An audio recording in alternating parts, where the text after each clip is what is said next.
하나님의 말씀 봅니다. 하나님의 말씀은 사도행전 10장 사도행전 10장 23절에서 23절 하반절 이튿날부터요 43절까지 말씀입니다.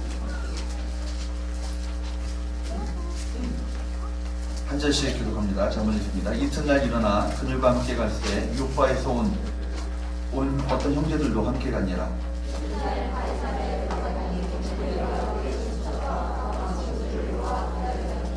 마치 베드로가 들어올 때 고넬료가 맞아 발 앞에 엎드려 절하니 더불어 말하며 들어가 여러 사람이 모인 것을 보고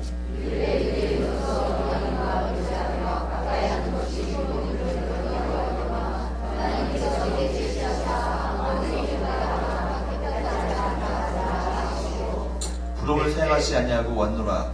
묻노니 무슨 일로 나를 불렀느냐.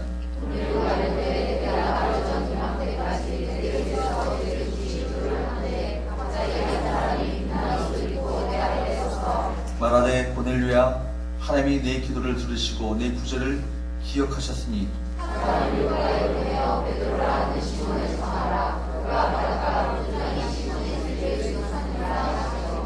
내가 곧 당신에게 사람을 보내었는데 오셨으니 잘하였나이다.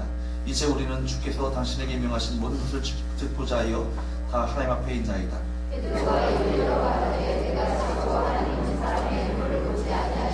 각 나라 중 하나님을 경외하며 의를 행하는 사람은 다 받으시는 줄 깨달았도다.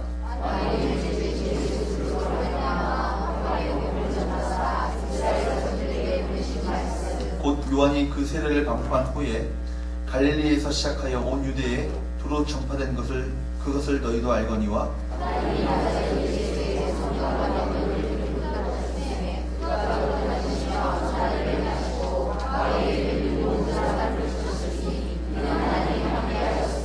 우리는 유대인의 땅과 예루살렘에서 그가 행하신 모든 일의 증인이라. 그들이 나무에 달아 죽였으나 모든 백성에게 하신 것이 아니오 오직 미리 택하신 증인 곧 죽은 자 가운데서 부활하신 후 그를 모시고 음식을 먹은 우리에게 하신 것이라.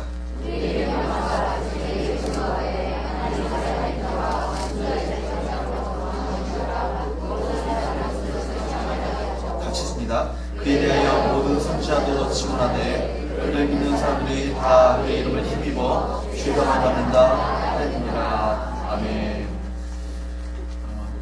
하나님께서 받으시는 자라는 제목을 가지고 함께 말씀의 은혜를 함께 나누기 원합니다. 서로 인사했고 다시 한번요 보고 싶었습니다.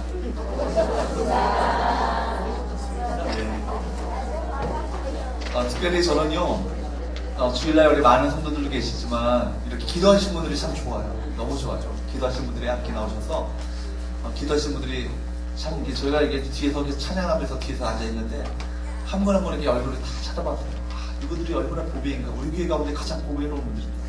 왜냐면 기도하는 일에 이것을 우선순위를 삼고 여기에 모든 바쁜 일이 있지만 이 기도하는 자리, 이 기도하는 일에 우선순위 삼고 나오신 분들이 얼마나 귀한지 모르겠어요. 이 피곤한 저녁 아닙니까? 이 금요일날 저녁이 우리 김희대 사님 말한 것처럼 불금 아니에요. 불타는 금요일. 세상 사람들은요 금요일날 먹고 마시고 즐기고 또 회식 자리에서 그렇게 즐기는 자리 아닙니까?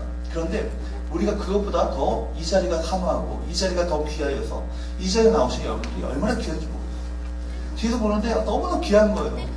이분들이 다 중직자 되셔야 돼요. 다 얼굴 다 기억하셨다가 다음 투표 때 여러분 그렇습니다. 저도 그런데요. 우리 하나님 아버지의 마음은 어떨까요? 여러분들 한 분 한 분이 여러분 이 자리에 나오셔서 주 앞에 부르시죠 기도하는 모든 기도의 제목들을 귀 기울여 들으실 거예요. 어떤 기도를 하는가. 그리고 여러분이 구한 것 이상으로 놀랍게 응답하시는 놀라운 축복이 여러분 모두에게 임하게 될 줄로 믿습니다. 아멘. 여러분 우리는요 늘 겸손해야 합니다. 하나님께서 가장 싫어하시는 것이 뭐예요? 교만이에요. 기억하십시오. 하나님께서 가장 싫어하시는 것이 교만이기 때문에 항상 우리가 겸손해야 돼요. 은혜를 받은 자일수록 어때요? 더 겸손하셔야 돼요. 중직자로 올라갈수록 겸손해야 돼요. 위임 투표 통과했다고 교만하면 안 되는 거예요. 더 겸손해야 돼요. 그죠? 할렐루야? 여러분, 늘 주님을 사랑해야 합니다. 그리고 우리가 늘 주님을 사모해야 되는 거예요. 늘 주님으로 인해서 배고파야 합니다. 주님께 대한 갈급한 심령을 여러분 가져야 돼요. 여러분, 하나님 앞에서 그렇기 때문에 절대로 여러분들 교만해서는 안 됩니다. 그러기에 선줄로 생각하지 마시고 항상 우리는 생각하기를 넘어질까 조심하라. 넘어질까 조심하시는 거예요. 또한 내가 주님을 잘 알고 있다고 자만해서는 안 되는 거예요. 그러기에 늘 우리가 기도해야 되는 거예요. 기도하면서 주님의 뜻을 구하고 주의 음성을 듣고 주님께서 뭘 원하시는지, 뭘 기뻐하시는지, 어떻게 나를 인도하시는지를 성령이 민감하여서 거기에 믿음으로 반응하는 삶을 사셔야 돼요. 우리가 그렇기 때문에 기도 가운데 여러분들 주님을 새롭게 만나는 은혜가 있게 되기를 주님으로 축복합니다. 20년 전, 30년 전 받았던 은혜 그거 읽어먹지 마시고 매일 신선한 은혜를 받으셔야 됩니다. 매 순간 신선한 은혜를 부으시는 그 주님을 만나야 합니다. 우리 하나님은 우리가 상상 밖의 놀라운 일들을 종종 일으키십니다. 그러기에 우리가 그분을 너무나도 잘 알고 있다라고 착각해서는 안 되는 거예요. 도리어 우리가 하나님을, 그 사람이야말로 하나님을 잘 모르는 사람의 이름을 우리가 나타내 보이는 거예요. 간혹 신학자들의 그 책을 보게 되면요, 성경을 넘어서는 하나님에 대한 이론과 지식을 전개해 나가는 것을 보게 됩니다. 하나님은 이럴 수밖에 없다, 이런 얘기를 막 그렇게 얘기를 하는 거예요. 그들이 전개하는 하나님에 대한 이론은요, 하나님은 이럴 수밖에 없다는 것이죠. 논리적인 어떤 추론 가운데 성경에 나와 있지 않은 내용까지도 더 넘어서서 이야기를 합니다. 인간의 그 이론치기에 갇힌 하나님에 대한 지식, 그것을 너무나도 확신하는 거예요. 특히나 우리 보수신학자들이 이런 우를 범하기 쉬워요. 마치 그 하나님에 대해서 완벽히 알고 있느냐. 근데 여러분, 하나님은요, 우리의 인간의 수준을 넘어서는 분이십니다. 우리가 상상했던 것 이상으로 행하시는 놀라우신 주님이심을 여러분 기억하십시오. 우리가 하나님은요, 그 어느 누구에 의해서 완전하게 이해될 수 없는 분이에요. 하나님의 지혜를 우리가 어떻게 다 헤아릴 수 있겠습니까? 하나님의 지혜한 이 지식을 어떻게 누가 다 헤아릴 수 있겠어요? 사랑하는 여러분, 우리 주변에서 자라나는 이 들풀을 한번 보십시오. 풀 한 포기 한번 들여다보세요. 비록 미약한 풀 한 포기라 할지라도 그 안에는요, 놀라울 정도로 많은 지식과 지혜가 그 풀 한 포기에 담겨져 있는 것을 보게 됩니다. 풀 한 포기가 성장하는 것을 세밀하게 관찰해 보게 되면 놀라운 자연의 그 이치를 깨달을 수 있는 거예요. 우리가 살고 있는 이 세상에는 이것보다 더 복잡하고 정교한 피조물들이 너무나도 많이 있습니다. 그에 대한 지식을 다 알려고 해도 알 수가 없는 거예요. 너무나도 그렇게 광범위하고 광대합니다. 그런데 그것을 만드신 하나님을 우리가 어떻게 알 수 있겠습니까? 그것을 만드신 하나님을 우리가 더 어떻게 완벽하게 그분을 헤아릴 수 있겠습니까? 그렇기 때문에 하나님을 잘 알고 있다는 착각은 종종 일어나는데 그것은 오히려 큰 오류를 범할 수 있다는 것을 기억하시기 바랍니다. 어쩌면 그것은 교만이에요. 기도하면 기도할수록 우리가 깨닫는 것은 뭐예요? 하나님은 나와 전적인 다른 분이시다. 전적인 타자이시다. 이런 것을 깨닫는 거 아니겠어요? 나의 생각을 뛰어넘으시는 분이시고 나의 마음과 나의 모든 능력을 뛰어넘으시는 전능하신 힘이시라는 것을 내가 비로소 깨닫지 않겠습니까? 하나님의 뜻은 내 뜻과 사람의 뜻과 생각과는 다르다는 것, 그것을 점점 깨닫게 됩니다. 그런데도 우리가 기도하지 않으면서 하나님을 안다고 하는 것은요, 참 교만한 것이죠. 저는 그렇기 때문에 기도하는 자리에 나오지 않는 분들은요, 참 교만한 분이라고 생각합니다. 기도하고도 여러분 하나님의 뜻을 알기를 이렇게 너라도 이렇게 알까 말까 알뚱말뚱 그렇게 하는데 기도하지 않고 어떻게 하나님의 뜻을 알고 행할 수 있겠습니까? 우리가 기도할 때 하나님의 음성을 듣습니다. 기도할 때 하나님의 뜻을 깨닫습니다. 내 뜻과 내 생각과 내 가치관과는 다른 그 하나님의 마음을 우리가 깨닫게 되는 거예요. 여러분, 오늘 본문에 보게 되면요, 베드로가 얼마나 주님에 대해서 잘 아는 사람입니까?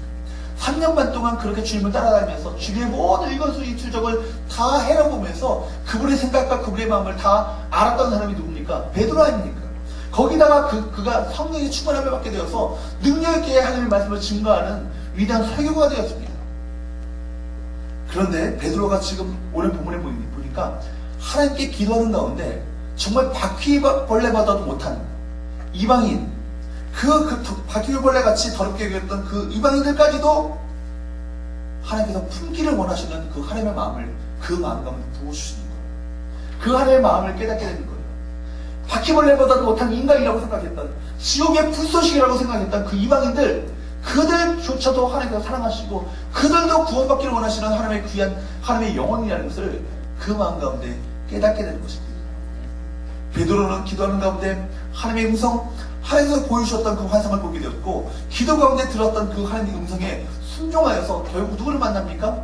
이방인 고넬료를 만나잖아요.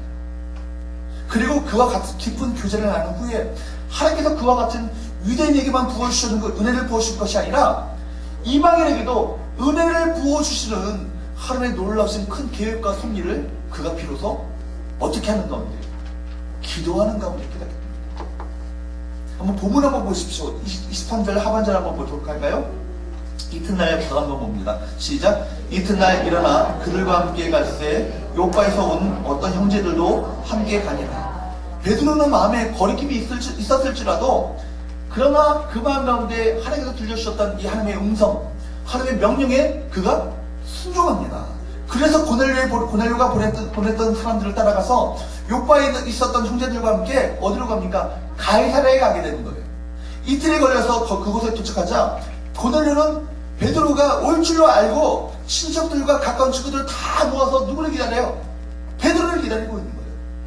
베드로가 들어오자 고넬료는 베드로를 보고 나아가서 발 앞에 엎드렸습니다. 25절입니다. 25절 한번 읽어볼까요? 시작. 마침 베드로가 들어올 때 고넬료가 맞자 발 앞에 엎드려 절하니. 아멘. 여러분, 백부장이었던 그가 베드로의 발 앞에 엎드렸습니다. 그의 태도로 보아서 그냥 백부장, 제가 지난 시간에 만들었던 것처럼 말씀드렸던 것처럼 이탈리아대예요. 이탈리아대의 백부장, 중대장의 장교는요, 가장 이탈리아 로마의 군대 중에서도 가장 엘리트 장교예요. 엘리트 군대들만 모았던 데가 이탈리아 군대인데 거기 로마 장교잖아요. 그 로마 장교였던 이 백부장이었던 그가요, 누구에게? 베드로의 발 앞에 엎드렸습니다. 그의 태도로 보아서 우리가 얼마나 그가 하나님을 경외하는 사람이었는지를 알 수 있는 거예요. 그가 로마 엘리트 장교의 그 신분을 가지고 식민지에 보잘것없는 한 사람 앞에 어떻게 엎드릴 수 있겠습니까? 그렇죠? 그런데 그가 하나님의 사람인 것처럼 그것을 알고 그 앞에 짝짝 엎드리게 되는 거예요. 하나님을 경외하지 않았더라면 그가 그렇게 베드로를 높일 수 없었을 것입니다. 고넬료는 이 베드로 사도의 이 영적인 권위를 철저히 인정했었던 것이죠. 그만큼 고넬료는 경건하고 겸손한 사람이었습니다. 26절에서 29절 한번 보도록 합니다. 그에 대해서 베드로가 어떤 반응을 보입니까? 26절에서 29절 시작. 베드로가 일으켜 이르기를 일어서라 나도 사람이라 하고 더불어 말하며 들어가 여러 사람이 모인 것을 보고 이르되 유대인으로서 이방인과 교제하며 가까이 하는 것이 위법인 줄은 너희도 알거니와 하나님께서 내게 지시하사 아무도 헛되다 하거나 깨끗하지 않다 하지 말라 하시기로 부름을 사용하지 아니하고 왔노라. 묻노니 무슨 일로 나를 불렀느냐. 여러분, 그의 엎드림에 민망했는지 베드로가 뭐라고 말합니까? 나도 사람이야. 나도 사람이야. 나 신이 아니야. 라고 말하면서 고넬료를 일으켰습니다. 그리고 자신도 사람임을 강조했습니다. 또 그를 부른 이유를 그에게 묻는 거예요. 그러자 고넬료는 그가 본 환상과 명령에 대해서 다 베드로 앞에 모두 이야기를 했습니다. 그리고 주님께서 베드로에게 명한 모든 것을 듣고 싶다고 말했습니다. 이 본문을 통해서 우리가 몇 가지 영적인 메시지를 얻을 수 있죠. 두 가지로 얻을 수 있어요. 첫 번째, 한번 따라해볼까요? 끝까지 겸손하라. 하나님 여러분, 끝까지 겸손할 수 있기를 축복합니다. 여러분, 베드로는요, 자기에게 모든 영광과 존귀와 관심이 쏠렸을 때 그것을 단호하게 거절했다는 거예요. 여기에 베드로의 겸손이 있는 거예요. 그가 거절한 말은 뭐예요? 나도 사람이라는 거예요. 나도 사람이다. 나도 나를 신처럼 어떤 특별한 사람처럼 특별한 은혜를 받은 사람인 것처럼 취급하지 말아달라는 거예요. 나도 너희와 똑같은 사람이라는 거예요. 대부분의 사람들은요, 높은 자리에 올라가거나 권력이 생기거나 또 돈이 많이 생기면 처음에는 나도 사람이다 라고 이렇게 말합니다. 그러다가 몇 년이 지나면 나는 니네들하고 내가 좀 다른 사람이지. 신과 가까이 혹은 함께 있는 독특한 사람인 것처럼 그렇게 스스로를 생각합니다. 권력을 휘두르다 보면요, 처음에는 그렇게 생각 안 합니다. 그런데 한참 권력을 휘두르다 보면 자기가 권력의 주인이냐, 마음대로 그 권력을 사용하는 거예요. 돈을 쓰다 보면 언제든지 나는 대우를 이렇게 받아야 할 사람인 것처럼 그렇게 자기 자신을 생각합니다. 그러다 보면 권력도 물질도 명예로운 그 위치도 하나님께서 우리에게 주신 은사로 주셨던 그 능력도 하나님께서 주신 것이 아니라 뭐요? 내 것이냐? 본래부터 나로부터 내가 갖고 있었던 것이냐? 교만하게 쉬워진다는 거예요. 그러다 보면 그 권력과 물질과 명예로 그 위치에서 서슴없이 남용하게 되어지고 한 번, 두 번 그렇게 하다 보면 그 마음 가운데 죄의식조차 사라지게 되어지고 결국에는 하나님조차 두려움이 우리 마음 가운데 사라지게 됩니다. 이걸 두려워야 되는 거예요. 사랑하는 여러분, 사람들의 심리가 참 이상하죠. 좀 다른 사람으로 인정하고 대우하는 것, 그것을 사람들이 좀 안 해주면 내가 섭섭함이 생겨요. 나를 좀 인정해주고 나를 칭찬해주고 나를 좀 높여주지 않으면 내 마음 가운데 섭섭한 마음이 드는 거예요. 돈이 있어도 권력을 누릴 때도 우리가 그런 인기가 있어도 인기가 있을 때 조심해야 되는 거예요. 우리 직분을 받을 때 직분이 더 높아지면 높아질수록 더 낮아져야 되는 거예요. 더 90도로 인사하셔야 되는 거예요. 더 겸손하게 섬기셔야 되는 거예요. 여러분, 직분은요 명예가 아니고요, 여러분 권력이 아니고요, 직분은요 어떤 위치 서열이 아니에요. 뭐예요? 섬김의 자리예요. 더 낮아지라는 얘기예요. 여러분에게 더 낮아지라고 그 직분 주시는 거예요. 사랑하는 여러분, 우리 모든 성도들이요, 우리 교회, 우리 성교의 성도들은 우리 모든 직분자들이 더 낮아져서 섬기시고 더 서로 사랑으로 베푸시고 더 품어주시고 서로 함께 기도하는 아름다운 우리 섬김 봉사자들이 되시기를 주로 축복합니다. 여러분, 사람들로부터 내가 인정받기를 원하면요, 그 순간 뭐예요? 나는 신이다, 내가 대접받기 원합니다, 이 얘기를 말하는 거거든요. 사람들로부터 내가 경배받기를 원하는 거예요. 여러분, 그것이 가장 하나님께서 싫어하시는 교만임을 여러분 기억하시기 바랍니다. 오히려 사람들이 몰라주면 뭐예요? 누가 알아주세요? 주님이 알아주세요. 이게 최고 아니에요? 사람들 저 좀 몰라주시면 좋겠습니다. 여러분들이 저 몰라주셔도요, 저를 그냥 불쌍히 여기시고 품어주세요. 인정 안 해도 돼요. 불쌍히 여기시고 품어주세요. 저를 위해서 좀 기도해주세요. 여러분, 주님이 알아주면 되는 거예요. 주님이 알아주시면. 따라해봅시다. 주님만이 나를 알아주시면 나는 행복하다. 아멘? 주님이 알아주시면 행복한 거예요. 사람들이 알아주면요, 주님이 알아주시는 것이 더 포인트가 깎여요. 왜요? 누가 보면 그 얘기 나오잖아요. 화 있을진저 이미 너희들은 사람들로부터 다 이미 복을 받았다. 하늘 받을 복이 없는 거예요. 그죠? 여러분, 하나님이 우리가 알아주시는 것은요, 사람들이 몰라줬는데도 하나님 앞에서 내가 행하는 모든 것을 다 주님 기억하세요. 오늘 물어보니까 고넬료가 어때요? 주님 앞에 했던 경건과 구지와 그 봉사와 섬김과 그 아름다운 이 모든 일들을 사람 앞에서 했습니까? 아니잖아. 하나님 앞에서 하는 거예요. 그것을 뭐라고요? 내가 기억하요. 내가 그것을 다 낱낱이 기억한다. 사랑하는 여러분, 우리가 더 높은 자리에 올라갈수록 내가 무언가 주어졌을 때, 내가 또 때로는 재물이 내가 더 풍성하게 주어졌을 때 높아지지 않기를 축복합니다. 더 나는 사람이다. 더 하나님께로부터 내가 더 겸손하게 낮아져야 될 사람임을 기억하는 저와 여러분 되시기를 주로 축복합니다. 그러므로 우리는 죄인입니다. 어느 누구도 의인인 사람 없는 거예요. 다 죄인인데 구원받은 죄인임을 기억하십시오. 구원받은 죄인. 그러니까 우리가 항상 겸손해야 되는 거예요. 여러분, 1만 달란트 빚진 자와 50달란트 빚진 자가 있잖아요. 그 얘기가 뭐예요? 1만 달란트 빚진 자는 누구를 말하는 거예요? 누구를 말하죠? 나예요, 나. 내가 주님께로부터 1만 달란트 빚진 자예요. 근데 1만 달란트라는 것은요, 평생을 내가 일해도 갚을 수 없는 그 돈이에요. 그런데 주님께서는요, 그 모든 것을 탕감해 주셨어요. 은혜로 탕감받았는데 다른 사람이 50달러를 내가 용서하지 못하는 거예요. 그것을요, 주님께서 거절해요. 너무나도 견디기 힘들어 하십니다. 사랑하는 여러분, 나는 항상 이 은혜를 받은 자로서 은혜를 받았기 때문에 더 낮아지고 겸손한 자리로 내려가셔야 돼요. 여러분, 영광과 존귀는요, 절대로 사람이 받으면 안 됩니다. 하나님이 받으시는 거예요. 교회가 커진다고 해서 그 교회가 영광받아서는 안 되는 거예요. 유명해졌다고 영광받으면 안 되는 거예요. 거부해야 되는 거예요. 나는 사람이다. 내가 영광받는 것이 아니라 누구만이 영광받으셔야 된다. 하나님만이 영광 받으셔야 됩니다. 이것을 철저하게 우리가 인정하며 기억하며 그렇게 영광을 주 앞에 돌리는 사람, 그 사람을 하나님이 축복하시네요. 그 사람에게 더욱더 큰 은혜를 베풀어 주실 줄로 믿습니다. 여러분, 베드로는 지금 자기에게 엎드려 절하는 고넬료를 말렸습니다. 일어서라, 나도 사람이라. 이러지 말라고, 나도 사람이라고. 그 다음에 여러분, 두 번째 우리가 생각해야 했거든요. 한번 따라해봅시다. 주님을 새롭게 만남으로 주님 안에 나를 새롭게 인식해야 한다. 주님을 새롭게 만남으로 우리 주님 안에 있는 나를 새롭게 인식하셔야 돼요. 날마다 주님을 새롭게 만나셔야 되고요. 날마다 주님 안에 있는 나를 새롭게 인식하고 항상 자각하고 살아가셔야 한다는 얘기입니다. 이제 고넬료가 베드로의 질문에 답을 합니다. 30절에서 33절까지 말씀을 한번 보도록 할까요?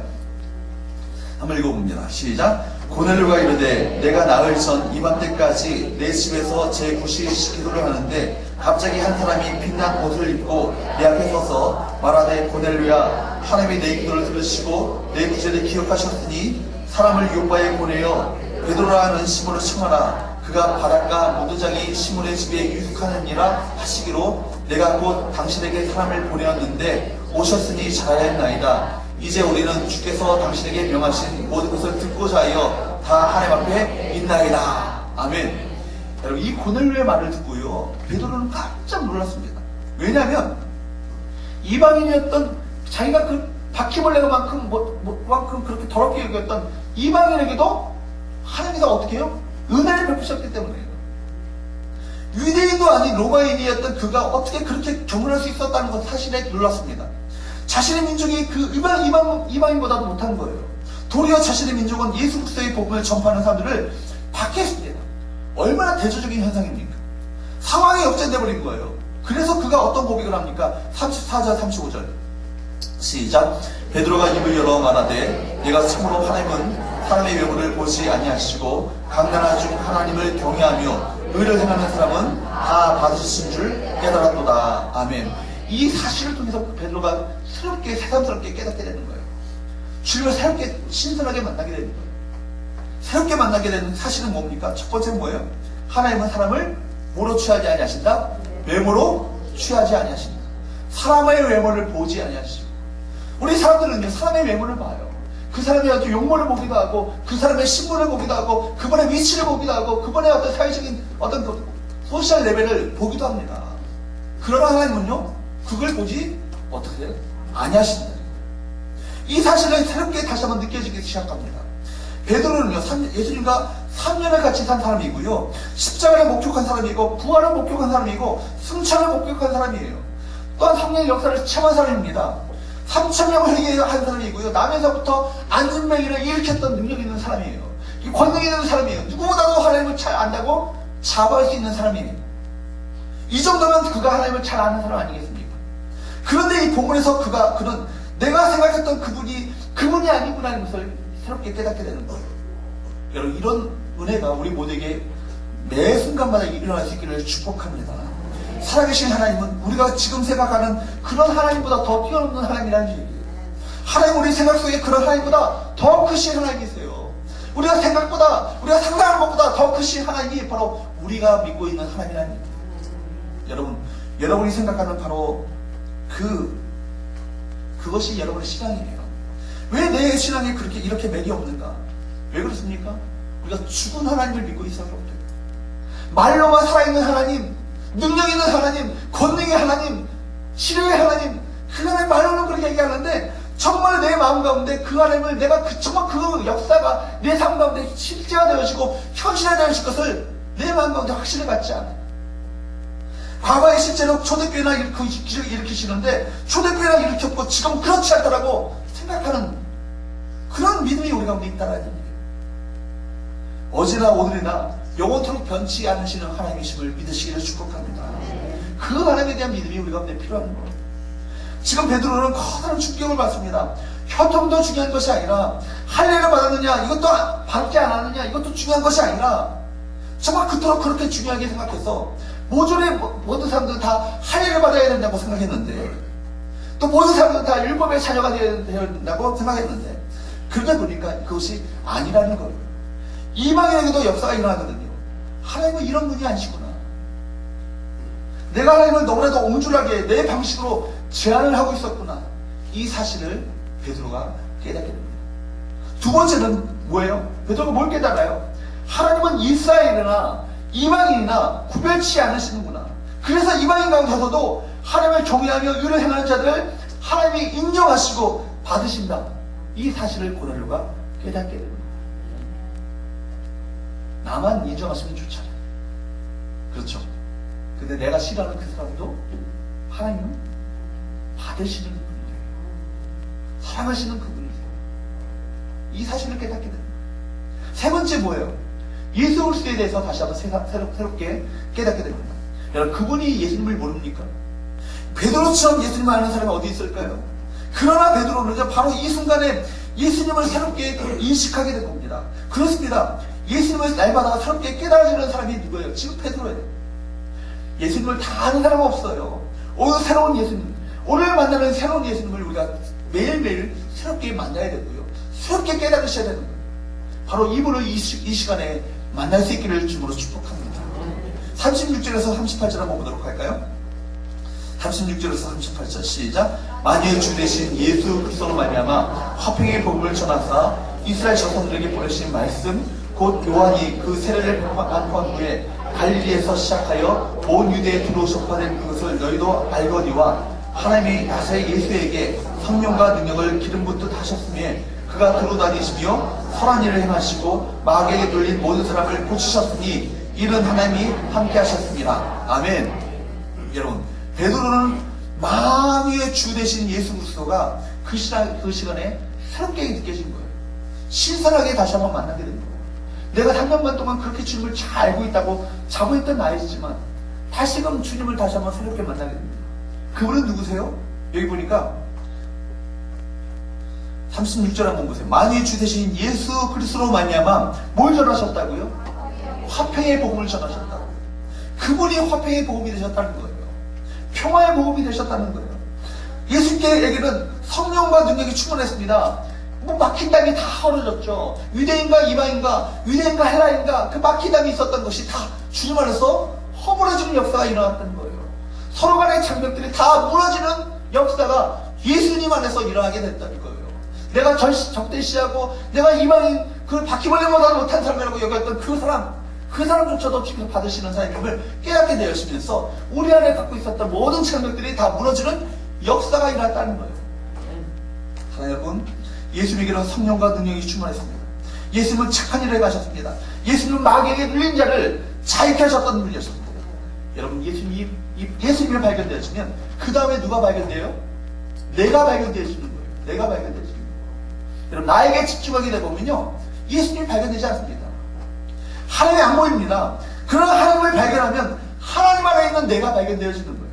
하나님 안에 진정한 나를 발견하게 됩니다. 예수 그리스도 안에 나 자신을 발견하게 되는 거예요. 예수님을 발견하고 나니까 나 자신이 어떤 자인가를 다시 한번 철저하게 발견하게 됩니다. 자기가 어떤 자입니까? 39절 한번 볼까요? 시작. 우리는 유대인의 땅과 예루살렘에서 그가 행하신 모든 일의 증인이라. 그들이 나무에 달려 죽였습니다. 그가 발견한 게 뭐예요? 우리는 그가 행하신 모든 일에 뭐라고요? 증인이라고요. 이 사실을 증언하는 증인이라고요. 그리고 예수께서 행하신 모든 일의 증인, 이 사실을 우리가 철저하게 그가 깨닫게 된 겁니다. 39절 하반절 한번 또 보세요. 그들이 나무에 달아 죽였습니다. 예수님이 십자가에 박혀 돌아가셨습니다. 40절 또 보세요. 하나님이 며칠 만에요? 사흘 만에 다시 살리사 나타내시되 사흘 만에 다시 부활하셨습니다.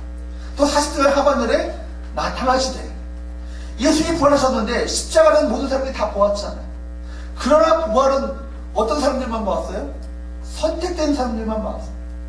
십자가는 많이 봅니다. 그러나 부활은요, 선택된 12제자들이나 나중에 500의 형제들에게 나중에 보이게 됩니다. 이렇게 택하신 자들에게 보여지게 되는 거예요. 그래서 40절 말씀 보게 되니까 택한 제자들을 통하여서 나타나셨다. 그런 말씀 하는 거예요. 또 41절 한번 볼까요? 41절 시작.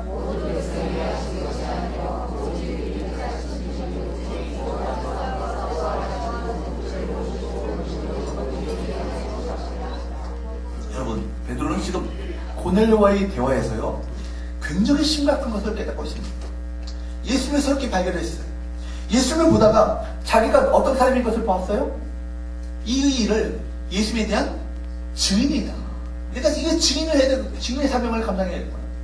증인인데 이 부활 사건은 아무에게나 보여지는 사건이 아니라는 것을 그가 이야기하는 가운데 깨닫게 되어지는 거예요.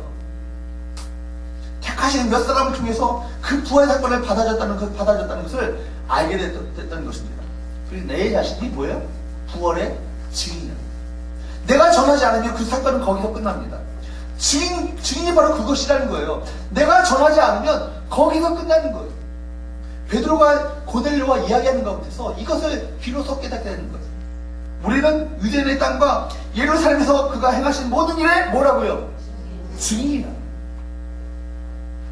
내가 고넬료를 만나지 않아도 고넬료가 알아서 믿으면 되지 않는가? 그렇게 생각할 수 있죠. 그렇지 않아요? 누군가에게 알아서 믿겠지. 그렇지 않다는 거예요. 하나님께서 그렇게 하지 않습니다. 꼭 베드로가 와서 설교를 하고 복음을 증거하고 그로 말미암아 성경의 세례를 주도록 막 하나님의 계획 가운데 그것을 만들어 놓으셨다는 거예요. 그렇게 해서 고넬료의 가정이 구원을 받고, 이 고넬료 가정이 이방인에게 이 복음이 생명이 생명으로, 복음이 복음으로, 말씀이 말씀으로 이렇게 전달되도록 하나님께서 그렇게 계획하셨다는 거예요. 여러분, 이런 방식으로 하나님께서 생명이 생명으로 번식되도록 만드셨구나. 본인이 고넬료와 이야기하는 가운데 깨닫게 되어지는 거예요.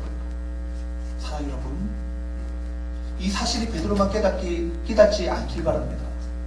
이 사실이 베드로에게만 해당되는 이 말씀이 아니길 바랍니다. 우리 모두에게 이 모든 일에 우리가 증인이다. 믿으시기를 축복합니다. 여기 계신 분들 한 사람도 예외가 없어요. 한 사람도 예외가 없어요. 여러분을 통해서 이 복음이 여러분이 그냥 전하지 않으면 거기서 끝나는 거예요. 나에게서 끝나는 거예요. 끝나버리는 거예요. 나에게서 전달되어져야 할, 그 사람에게 전달되어져야 할 그 통로가 막혀버리고 하는 거예요.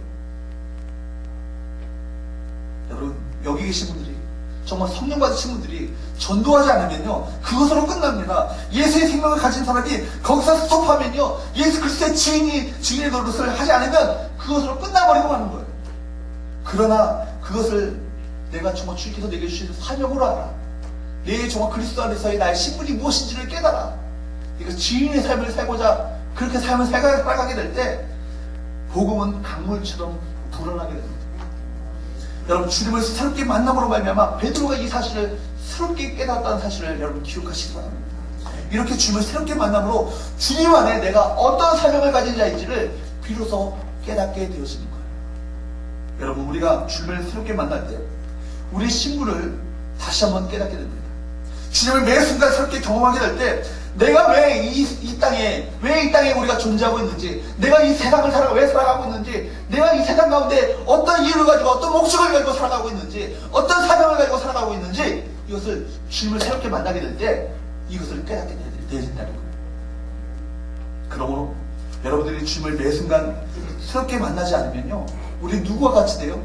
바리새인과 서기관과 같이 돼요. 화석화되어지는 믿음으로 살아간다는 거예요. 그냥 이 정도면 되겠지, 이 정도까지 신앙생활하면 되겠지라는 그 생각으로 살아간다는 거예요. 그리고 주님 앞에 섰을 때 너 뭐 하나 왔느냐? 주님께로 질문을 듣지 않겠어요. 내가 그렇게 화석화가 되어지는 믿음으로 살게 되면요, 내 마음 가운데 무엇이 충만하게 돼요? 하나님의 은혜가 충만하지 않고요, 자기 의가 충만하게 됩니다. 자기 의. 내가 교회를 위해서 이만큼 봉사했는데, 내가 교회를 위해서 이만큼 봉사했는데 나처럼 충성한 사람이 있으면 나와보라고. 이런 마음을 품게 된다고요. 주님을 만나지 않으면. 그러니까 여러분, 기도하는 자리에 나오셔서 말씀 듣는 자리를 사모하셔야 돼요. 항상 말씀을 통해서 여러분 심령을요, 경찰을 받으셔야 돼요. 진리를 받으셔야 되고요, 도전을 받으셔야 되고요, 이 말씀이 다른 누구가 아닌 내가 들어야 될 하나님의 말씀임을 깨달으셔야 되는 거예요. 자기가 충만한 사람은요, 하나님 내치십니다. 절대로 하나님께서 그 사람을 받지 않으세요. 교만해서는 안 되는 거예요. 항상 주님 앞에 내가 보잘것없는 무익한 종이라, 내가 주님을 위해서 한 것이 아무것도 없습니다. 그렇게 주 앞에 그렇게 겸손함으로 충성하게 될 때 그 사람을 받으시고 그 사람을 통해서 놀라우신 하나님의 영광을 드러내심을 기억하시기 바랍니다.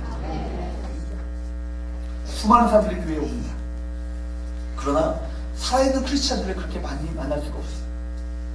교회를 그렇게 많이 들락날락하고 그렇게 많이 찬송을 부르고 기도를 하고 금식하고 예배를 드리지만 살아있다, 능력이 있다, 생동감이 있다, 그런 신앙생활을 하는 사람들이 그렇게 잘 보이지 않아요. 오히려 반복적이고 습관적이고 어떤 종교적인 삶에 아주 익숙하다, 설교 듣는 것에 그냥 익숙하고 그냥 듣고 좋은 말씀이지 그냥 끄떡이고 아멘 할 때는 그냥 아멘 하면 억지로 하려니까 축원합니다 하니까 어쩔 수 없이 반응으로 아멘 하면 하면서 사람들이 쳐다볼까 그냥 아멘 해주고 이렇게 하는 사람은요 안 된다는 거예요. 정말 여러분들이 정말 은혜에 대한 사모함을 가지고 갈급한 신령을 가지고 한 말씀 한 말씀 내 신령을 내 신령을 쪼개고 그 정말 신령 앞에서 그 말씀 앞에서 내가 어찌할까 하며 회개하며 탄식하며 돌아오는 그 회개 신령이 우리 가운데 불붙듯 일어나야 된다는 거예요. 그로 말미암아 그 순간에 주님을 새롭게 만나는 그 역사가 우리 가운데 일어나게 될 때 그 사람이 살아있는 신앙으로 살아갈 수 있다는 거예요. 여러분 분명히 기억하십시오. 익숙한 노래는 거기에는 하나님의 살아계시는구나 이런 생동감과 거룩한 경외심이 찾아볼 수 없습니다. 여러분 매일 나오는 금요기도이고요 매일 주일날 나오는 예배 시간이지만 그 자리가 익숙한 예배 자리, 익숙한 기도 자리가 되지 않기를 축복합니다. 내가 하나님의 그 경외심을 가지고 매 순간 하나님 앞에 서 있는 자세를 가지고 내가 하나님 앞에 섰습니다. 모세가 떨기나무 불꽃 앞에서 신발을 벗고 주 앞에 섰던 것처럼 그런 경외심을 가지고 주 앞에 서게 될 때 우리가 주님을 새롭게 만나는 은혜를 경험하게 되는 거예요. 그래서 제가 주일날 새벽 기도할 때 말씀드릴 때 기도 시간에 기도 들어가기 전에 말씀을 부탁드립니다. 오늘 한 날 거룩한 주일입니다. 오늘 하루 종일 예배 드릴 텐데 이 예배가 내 일생의 마지막 예배인 것처럼 여러분 예배 드리십시오 라고 우리 성도들에게 부탁합니다. 새벽 예배 주일날 나오신 분들은 아시거든요. 그런 거예요. 우리가 예배 드릴 때 우리가 금요기도에 매 순간 나오는 매 금요일마다 나오는 아주 익숙한 예배인 것처럼 예배 드리지 마시고 매 예배가 정말 주님을 새롭게 만나고 신선하게 만나는 시간인 걸 여러분 깨달으시면서 갈급한 신령을 가지고 주 앞에 나오시는 저와 여러분 되시기를 주님으로 축복합니다. 제가요 목사의 아들이잖아요. 목사의 아들이 제일 말썽 부르기가 많아요. 왜요? 너무 익숙한 거예요. 뻔한 거예요. 아버지도 목사고 뭐 재활의 삶도 없어. 망나니처럼 그렇게 생각하죠. 그렇죠? 근데 은혜를 받을 때 어떤 게 깨달았냐면 내가 하나님 앞에 죄인인 것을 깨닫게 되는 거예요. 목사의 아들이 뭐 죄 져봤자 얼마나 많이 죄 졌겠어요. 그런데 하나님 앞에 은혜를 깨닫게 되니까요. 내가 세상에서 가장 추악한 죄인이고 가장 더러운 죄인이고 용서받을 수 없는 죄인임을 내가 은혜 받게 되니까요. 체험이 되니까 그렇게 회개가 나오더라고요. 여러분 주님을 새롭게 만나시고 주님 안에 있는 나이가 과연 어떤 존재인지를 다시 한번 만날 수 있기를 주님으로 축복합니다. 여러분 왜 부부간에 권태감이 생겨요? 여기는 권태감 계시는 분 없으시죠? 매일 신혼이시죠? 권태감이 왜 생기냐면 서로에 대해서 익숙해지니까 신선함이 없는 거예요. 새로움이 없는 거예요. 이 사람에 대해서 어떤 깊은 관계 속에서 어떤 기대감을 갖고 만나려면 그런 마음이 없어요. 그러니까 권태감이 생기는 거예요. 오늘 이 시간 저와 여러분 가운데 주님에 대한 신선한 만남이 우리 가운데 일어날 수 있기를 회복되기를 주로 축복합니다. 아니 매일매일 매 순간 주님과의 새로운 친밀한 관계 속에 들어가셔야 되는 거예요. 그분은 나에게 말씀하시는 것입니다. 나는 거기에 반응하는 거예요. 여기에 완성된 것은 없어요. 매일매일 만들어가는 거예요. 바로 이런 살아있는 신앙, 이런 역동적인 신앙. 그렇기 때문에 신앙이라는 것은, 참된 신앙이라는 것은 흥분된 긴장과 같은 거예요. 주님을 새롭게 만나야 됩니다. 특별히 사랑하는 사람과의 관계를 한번 보세요. 우리 젊은 친구들 사랑하는 한창 연애할 때 눈에 불꽃이 레이저가 나와요. 레이저가. 그죠? 애인을 향한 레이저. 멀리서 내 입만 보면요 입이 벌어져요. 그죠? 왜 그래요? 여러분 그 신선한 기대감이 매일매일 그 어떤 기대감을 가지고 그 애인을 만나는 거 아니겠어요? 하나님과의 관계가 이런 거예요. 만약 이런 관계가 잊혀지고 있다. 어제가 오늘이고 오늘이 내일이다. 이러면 뭔가 잘못되고 있는 거예요.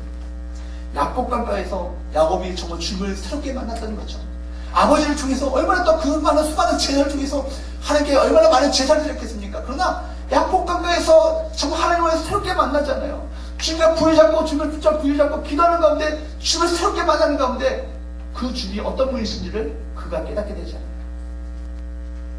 하나 여러분, 오늘도 우리에게 말씀하시고 오늘도 우리 가운데 임재하시던 하나님을 만나시고 새로운 신선한 관계 가운데 들어갈 수 있기를 주님으로 축복합니다.